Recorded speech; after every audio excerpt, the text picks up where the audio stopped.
Doctor আজ জীবন রেখেছে বাজি, হাসপাতালে লড়ছে তারা করোনাকে করতে কাজ। ধন্যবাদ।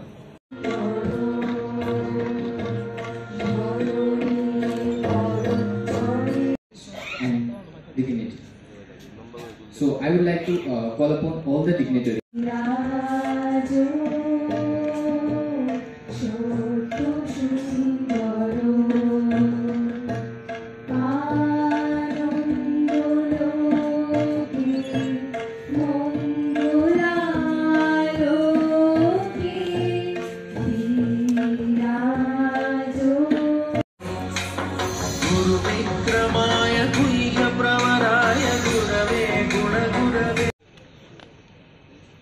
So now we will take few minutes for the formation of dais.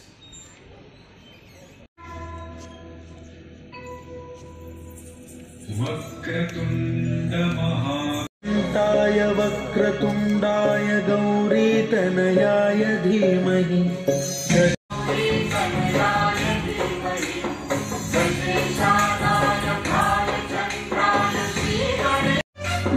गणनायकाय गणदैवताय गणाध्यक्षाय धीमहि।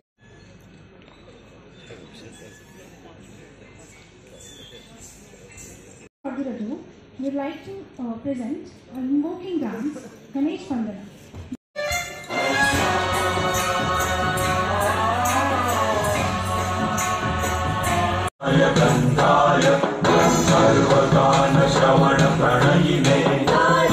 गुणेशानाय धीमहि गुणातीताय गुणाधी। Voluntary retirement from THS in the year 2006, and he was appointed as the Labour Directorate. Then he given his resignation from TMC as an all. He retired from THS in December 2014 and was assisted in publication of 2 research papers in RSSTI. He has been awarded accreditation in diabetology by the Department of Endocrinology and Metabolism, Mizoram's Institute of Medical Science in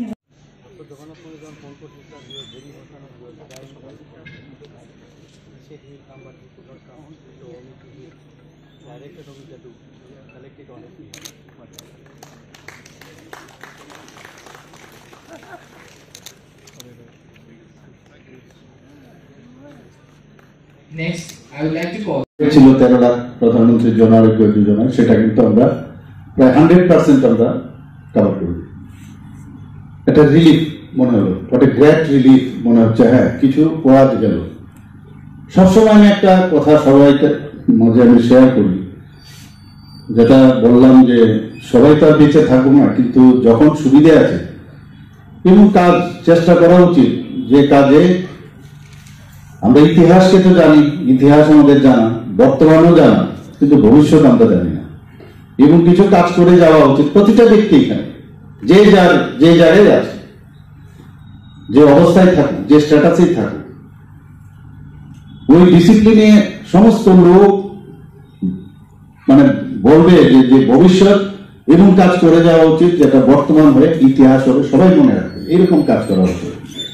তো আমরা চেষ্টা করছি ত্রিপুরা সরকার সবাই মিলে, কারণ মাননীয় প্রধানমন্ত্রী এমন আমরা এক গার্জিয়ান আমরা পেয়েছি যে সত্যি অতুলনীয়, ভাবা যায় না। একদিকে আধ্যাত্মিক দিক দিয়ে উনি এত মানুষকে মানে রামময় তো করেছেন, পাশাপাশি সিকিউরিটির দিক দিয়ে আপনি দেখুন দেশকে আজকে কোন জায়গায় নিয়ে গেছে।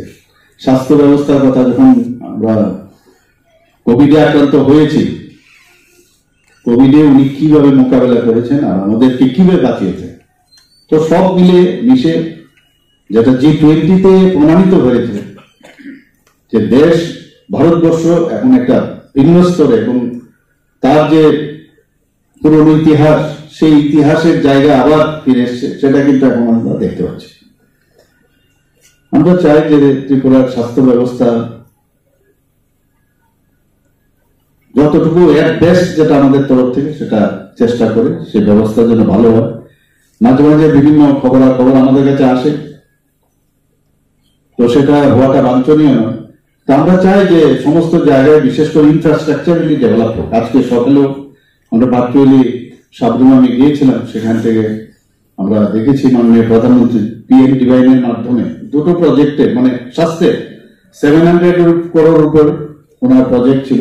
এর মধ্যে স্বাস্থ্যের দুটো যেটা নাম অলরেডি নিয়েছেন, মাদার এন্ড চাইল্ডের একটা এডিএমসিতে, আর একটা হবে যে ডি এডিকশন সেন্টার, একটা হচ্ছে সেটা বিশ্রামগঞ্জে, দুটো। তো সব দিক দিয়ে আমাদের কেন্দ্র ডাবল ইঞ্জিন সরকার আমরা বলি, এটা কিন্তু কাজও আসে, যা চাই তাই বলি। আমরা চাই যে ডিস্ট্রিক্ট হসপিটালগুলো স্ট্রেংথেনিং হোক, কারণ ডিস্ট্রিক্ট হসপিটাল যদি স্ট্রেংথেনিং হয় তাহলে স্টেট হসপিটাল বা আমাদের মেডিকেল কলেজের উপর চাপটা কমবে।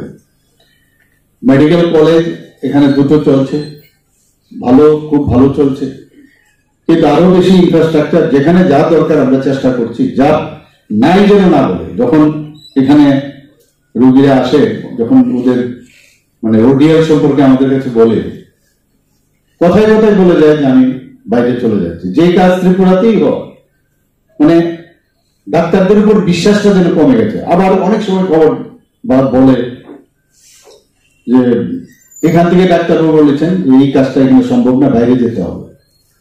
তো আত্মবিশ্বাস যদি বাড়াতে হয়, আমাদের ডাক্তারবাবুদেরও কনফিডেন্স কিন্তু অনেক বেশি স্ট্রং